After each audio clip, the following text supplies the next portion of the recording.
ఇలాంటి పాడ్కాస్ట్ ఎందుకు చేయాలండి? మనకి మనం ట్రాన్స్ఫార్మ్ అవ్వటం కోసం ఒకటి. రెండవది మనం మాట్లాడుకున్న విషయాలు ఎవరికైనా ఏ ఒక్కరికో ఇద్దరికో ఉపయోగపడే అవకాశం ఉండకపోవచ్చు అని.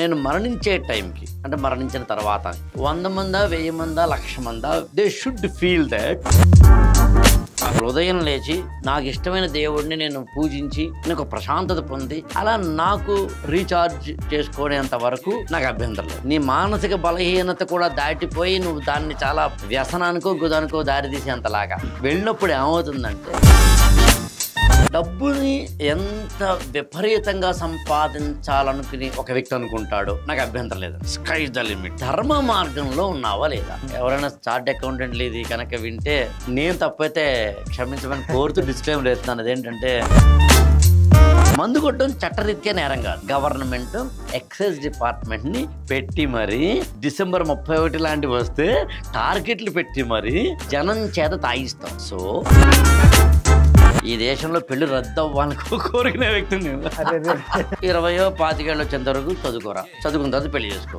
పెళ్లి వల్ల 3 ఉంటాయండి. ఒకటి ఏంటంటే పిల్లల్ని కనడం, రెండవది ఏంటి అంటే మనం పైకి చెప్పంగానే గ్రాటిఫికేషన్ ఆఫ్ సెక్సువల్ డిజైర్. ఈ రెండే అయితే ఫ్యామిలీ ఎక్కలేదని నా పాయింట్. ఈ రెండింటితో పాటు మూడోది అసలైంది ఏంటి మీరు చెప్తే ఆశ్చర్యపోతారు.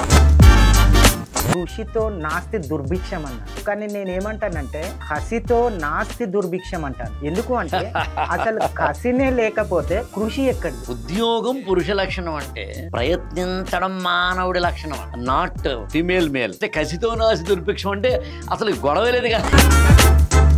బ్లైండ్ స్కూల్కి వెళ్ళాను, అనాథాశ్రమాలకు వెళ్ళాను. ఒక స్కూల్లో ఫర్ ఎగ్జాంపుల్ ఒకే డ్రెస్ ఆ పిల్లవాడికి, ఆ డ్రెస్ స్కూల్ నుండి వచ్చాక మళ్ళీ ఈవినింగ్ వాష్ చేసుకొని మళ్ళీ నైట్ ఆరబెట్టి తెల్లవారి అదే డ్రెస్ వేసుకొని వెళ్ళాలి. ఇక్కడ ఏదో చేయడానికి ఎంతో దూరం ప్రయాణం చేయాల్సిన అవసరం ఉండదు.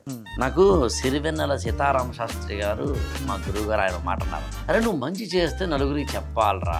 బొంబాయికి రాను అనే పాట ఒక ఆవిడ డాన్స్ చేసినప్పుడు, ఒక పనికి మాలిన చపాతీ వేసి నేను ఎలా వేశాను అని ఒక వీడియో పెట్టినప్పుడు, నా ఒక ముష్టి ముదనష్టపు ఇంటిని చూపిస్తాను రెండని హోమ్ టూర్ పెట్టినప్పుడు, ఇలాంటి చెత్తంతా పెట్టే వాళ్ళలాగా నువ్వు కూడా సమానంగా ఒక మంచిని ప్లాట్ఫామ్స్ లో పెట్టాలి, నలుగురికి చెప్పాలి. ఎందుకు చెప్పాలి?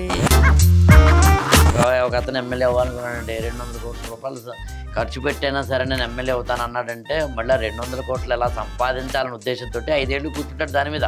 ఆర్ఎస్ బ్రదర్స్కో, చందనా బ్రదర్స్కో, జేసీ బ్రదర్స్కో వెళ్ళి 10,000 రూపాయల షాపింగ్లో 1000 రూపాయలకి డిస్కౌంట్ ఇవ్వక 500 రూపాయలు కూడా నీ జేబులో పెట్టుకుని ఇంకొక 500 రూపాయలు అయినా కనీసం సమాధానికి ఇవ్వు. దాన్ని కావాలంటే నువ్వు ఎక్స్పోజ్ చేయి, నాకు అభ్యంతరం లేదు. బట్ ఇది ఒక కాన్సెప్ట్. నమ్మకం ఉన్నప్పుడు బలం ఉంటుంది. అవును. ఏ నమ్మకం లేనప్పుడు బలహీనుడు అవుతాడు. సూపర్. పసిపాప ఎవరు నమ్ముతుందండి?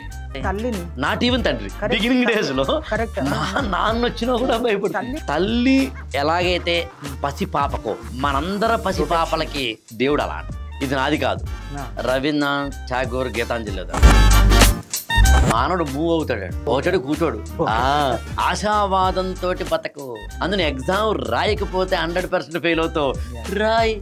ఏమో నువ్వు రాసిన తర్వాత ఆ ఏడాది కోవిడ్ వచ్చింది, భారతదేశంలో అందరికి కూడా ఎగ్జామినేషన్ క్యాన్సిల్ చేసేసి అందరినీ పాస్ చేశారండి, రాయను ఆపారు. అందుకని ఏమో గుర్రం ఎగరావు. జీవితంలో ఏది చెడ్డలేదండి, వేళా పాడలేదు, కుర్రాళ్ళ ఆటకు ఓడే మాటలేదు, ఆడే వాళ్ళకు ఏది గెలుపో ఏది మలుపో తెలియనంత వరకు ఇదే ఆట. జీవితంలో ఉంటే విన్నర్ ఉంటాడు, రన్నర్ ఉంటాడు తప్ప ఫెయిలియర్ ఉంటాడు. ఈ ప్రపంచంలో ఏది వేస్ట్ కాదు. కొన్ని పరిచయాలు అవుతుంటాయి, కొన్ని ప్రమాదాలు అవుతుంటాయి, కొన్ని ప్రమోదాలు అవుతుంటాయి, కొన్నేమో క్రెడిట్లు, కొన్నేమో డెబిట్లు, కొన్నేమో బోనస్లు, కొన్నేమో మైనస్, కొన్నేమో మిస్సులు, కొన్ని మిస్సెస్లు. పాడ్కాస్ట్లు అనేవి వినోదం కోసం మాత్రమే చేసేది ఉంటుంది, తప్పు కాదు. వికాసం కోసం చేసే ఉంటాయి, గొప్పవి కావు. నాన్ సెన్స్ ఇష్యూస్ని మాత్రమే చేసే ఉంటాయి, తప్పవవి. లోకంలో అన్నీ ఉంటాయండి. శివాలయం అక్కడ ఉంటుంది, ఆపోజిట్లో శివాలయం. రెండిట్లో కామన్ శివ. ఎటు వెళ్ళాలనేది మన సమస్య. ఏజ్తో లేదు, స్టేజ్తో లేదు, రేంజ్తో లేదు, ఏమీ లేదండి. మెచ్యూర్డ్ పర్సన్సే అసలైన హ్యూమన్ బీయింగ్స్. మనం ఇలాంటి పాడ్కాస్ట్ చాలా చేయాలండి. చాలా చేయాలి sir. Thank you so much అండి. Thank you.